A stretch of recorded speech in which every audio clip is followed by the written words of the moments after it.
कि अनादि विद्या दो सूत्र चतुः संज्ञा दुरा दुरा।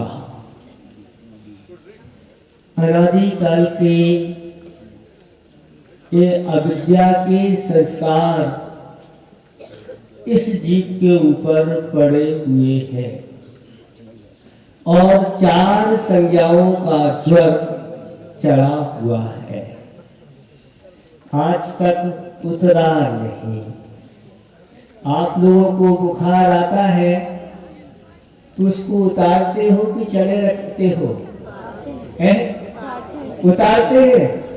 महाराज बहुत जल्दी से जल्दी हमारा बुखार उतर जाए, चाहे कैसा भी कहीं का बड़े से बड़ा वैद्य हो, डॉक्टर हो, उसको दिखाते हैं और बुखार को उतार लेते हैं, दूर कर देते हैं उस रोग को। लेकिन अनादिकाल से 4 संज्ञाओं का बुखार चढ़ा हुआ है, अभी तक आप लोगों ने इसको उतारने का प्रयास नहीं किया, पुरुषार्थ नहीं किया। आखिर क्यों? क्या ये बुखार अच्छा लगता है? कौन सा बुखार है महाराज, पहले ये तो बताओ। तो 4 संज्ञाएं कौन सी होती हैं? आहार संज्ञा, भय संज्ञा, मैथुन संज्ञा और परिग्रह संज्ञा। एक इंद्रिय जीव भी है तो भी उसको भी ये 4 संज्ञाएं लगी हुई है। वृक्ष है, आचार्य भगवंतों ने कहा कि वृक्ष के पास भी 4 संज्ञाएं हैं।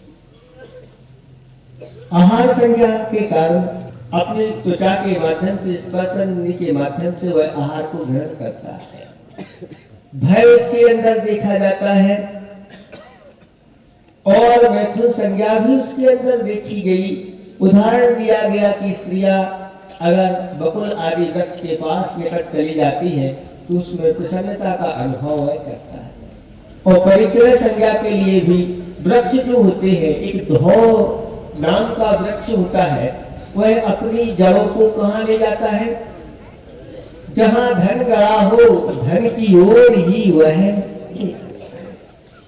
एक इंद्रिय के अंदर 4 संज्ञाएं दिखाई देती है, तो पंच इंद्रिय जीवों में तो कई संज्ञाएं और बड़ी बड़ी होती है। आहार संज्ञा के वशीभूत होकर के यह संसारी प्राणी भक्ष्य अलक्ष्य कुछ भी नहीं गिनता, दिन रात का कोई भेद नहीं करता, विवेक होकर के और अपने उदर की पूर्ति में वह दिन रात लगा रहता है। भोजन के दोष परिणाम स्वरूप फिर जो महाभोज देते हैं रात्रि में, उनकी दशा क्या होगी आप विचार कर सकते। कहाँ खाएं? कहाँ खाएं? घर में ही खाएं, होटल में, बाजार में खड़े होकर के ठेले आदि पर इस प्रकार से नहीं खाएं।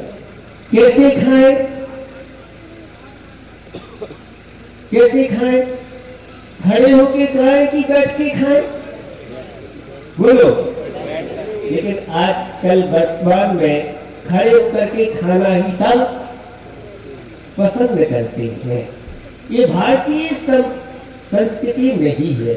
भारतीय संस्कृति में सिर्फ मुनिराजों को खड़े होकर के भोजन करने का आदेश आचार्य भगवंतों ने दिया। जब तक उनके पैरों में दम है तब तक वह भोजन ग्रहण करेंगे। जिस दिन खड़े होने की हिम्मत नहीं, उसी दिन से 4 प्रकार के अन्न जल का त्याग।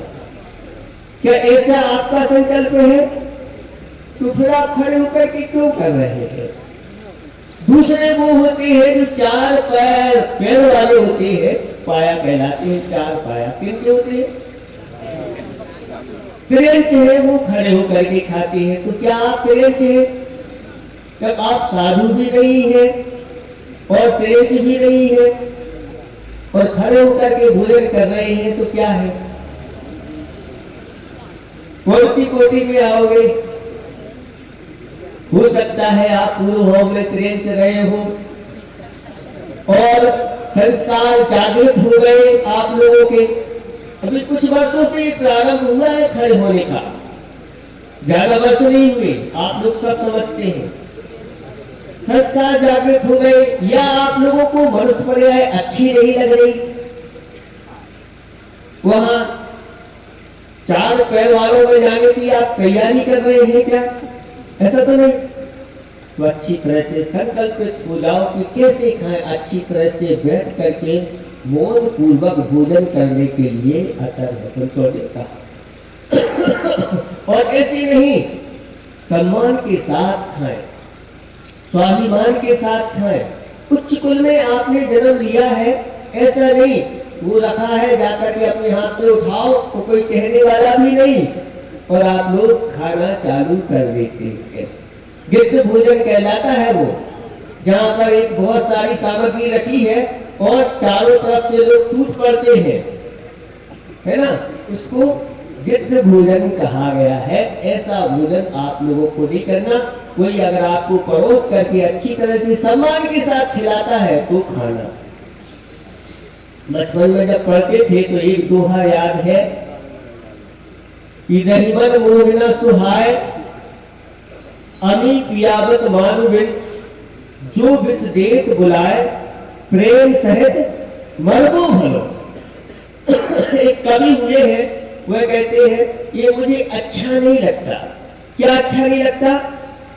अमी पियावत मानुबिन, कोई अगर अमृत पिलाता है और वह मान सम्मान के बिना पिलाता है तो मुझे अच्छा नहीं।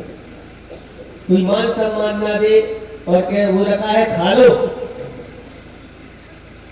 तो अच्छा नहीं लगता। जो विष देत बुलाए प्रेम सहित, अगर कोई प्रेम के साथ विष भी पिला दे तो मरना अच्छा है, लेकिन बिना मान सम्मान के भोजन करना अच्छा नहीं है।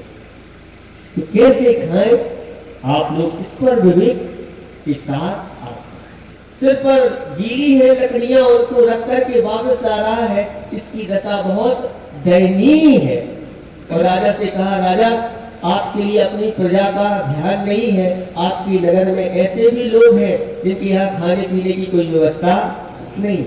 राजा ने उसको बुलवाया अपने पास, वो बुला करके कहा तुम्हारे लिए क्या आवश्यकता है? वह कहता है राजन हमारे पास आपकी कृपा से सब कुछ है, लेकिन एक बैल नहीं है। क्या नहीं है? एक बैल। अगर वह बैल मिल जाए तो मेरी इच्छा पूर्ति हो जाएगी। राजा कहता है राजकोष में जितने अच्छे अच्छे बैल हैं, जाओ एक बैल इनको जो इन्हें पसंद आ जाए वो दे देना। सारे बैल दिखाए गए लेकिन एक भी बैल पसंद नहीं आया। तो वापस आके कहते हैं, सेठ वो जो व्यक्ति था वह कहता है कि राजन आपके पास ऐसा एक भी बैल नहीं है। राजा आश्चर्य करता है कि मैं तो समझता था कि मेरे पास ही अच्छे अच्छे उत्तम क्वालिटी के बैल हैं, लेकिन इसके पास ऐसा कौन सा बैल है? राजा कहता है क्या तुम मुझे अपना बैल दिखाओगे? वह कहता है चलिए आप हमारे घर चलिए, हम आपको दिखाते हैं हमारे पास कौन सा बैल है। और गट्ठा सिर पर रख करके वह अपने घर की ओर राजा के साथ जा रहा है। और जैसे ही अपने घर के सामने वह खड़ा होता है और राजा देख करके आश्चर्यचकित हो जाता है कि ये आपका ही घर है। घर बहुमंजिली बना हुआ है। घर क्या, वो तो बहुत बड़ा प्रासाद बना हुआ है और सिर पर गट्ठा रखे हुए हैं, फटे हाल है। और राजा कहता है आखिरी बात क्या है? क्या वास्तव में सच बोल रहा है कि इसी का घर होगा? फिर भी अंदर ले जाता है और अंदर ले जाकर के अपने तह खाने में वह राजा को ले जाता है। और तह खाने में राजा जब प्रवेश करता है तो उसकी आंखें चकाचौंध हो जाती है। ये क्या? तह खाने में प्रदर्शनी लगी हुई है, बहुत सारे जोड़े रखे हुए हैं, हाथी के जोड़े, छोटे छोटे नहीं, जितने बड़े हाथी होते हैं इतने बड़े बड़े हाथी के जोड़े, घोड़े के जोड़े, सिंह के जोड़े, हंस के जोड़े, मयूर के जोड़े, यक्ष यक्षिणियों के जोड़े, बहुत सारे जोड़े रखे हुए हैं। और वहीं पर एक बैल खड़ा हुआ है, सिंगल है, अकेला है। वो जोड़ा उसका नहीं है। काय के जोड़े थे वो? सब सोने के जोड़े थे। सुन रहे हैं आप लोग? है का जोड़ा आप लोगों के पास ऐसा? नहीं है ना? ऐसे जोड़े उसके पास अनगिनत जोड़े थे और सब में रत्न जड़े हुए थे। और वहीं पर एक सोने का बैल खड़ा हुआ था और कहता है, राजन मुझे ऐसा बैल चाहिए है। राजा कहता है, मैं राजा होकर के भी मेरे पास ऐसी चीजें नहीं है, और ये हमारे ही नगर का सेठ है और मुझे पता नहीं था मेरे नगर में ऐसे लोग भी हैं। और जैसे ही बाहर आते हैं तहखाने से, सेठानी रत्न में, थाल में रत्नों को भर करके और सेठ जी से कहती है कि ये राजा को भेंट करो, जिसने आज तक कभी किसी को कुछ दिया नहीं। अब किसी को रत्नों भरा थाल कैसे देगा? फिर भी अब लेकर के आ गई है। अंदर से वह सोचता है क्या कर रही है, कहीं पागल तो नहीं हो गई। लेकिन अब मना भी नहीं कर सकते, क्योंकि कंजूस लोगों की जो दशा होती है, जिसने कभी किसी को दिया नहीं और अगर देना पड़ जाए तो दशा बहुत खराब हो जाती है। उनकी दशा के लिए किसी ने कुछ पंक्तियां लिखी है कि नाना नाना कर जब जला दान ना दिया है, नाना नाना कर जब जला दान ना दिया है, ना दिया है। तो नाना करता रहता है और दान नहीं देने वाला कौन कहलाता है? ना दिया कहलाता। माया जोड़ी सियत कथरी घोर सत्तू पिया है। कैसा होता है कंजूस? माया जोड़ी सियत कथरी, कथरी में ही वह रखता रहता है और घोर सत्तू पिया, पकवान नहीं खाता, सत्तू को घोरो और पीछे। सोच क्या रहती है? सोचा तो था मर्द बिरिया साथ लेके चलूंगा। उसकी सोच क्या रहती है? मरती बिरिया उसको मैं सब पूरा का पूरा साथ में ले चलूं। लेकिन दशा क्या होती है? चोरा आए सब लुट गयो, बस हाथ ही में मरूंगा। चोर आते हैं और सब गठरी गुदड़ी ही उठा करके ले जाते हैं कि ये गुदड़ी का लाल है, गुदड़ी में ही सब कुछ रखते रहते। ऐसी परिग्रह संज्ञा के वशीभूत होकर के हमारी दशा अनादिकाल से चल रही है और उसी का हिसाब किताब लगाते रहते हैं। कितनी दुकान है, कितने मकान है, कितनी जमीन है, आदि आदि, ये सब परिग्रह संज्ञा में आसक्त होकर के व्यक्ति करता रहता है। जब वह थाल को आगे ले जाने लगा तो उसके हाथ आगे नहीं बढ़ रहे हैं और ऐसे हो गए उसके हाथ जैसे सर्व के फड़ हो। राजा ने जब उस दृश्य को देखा तो राजा कहता है, धिक्कार हो ऐसे लोग को।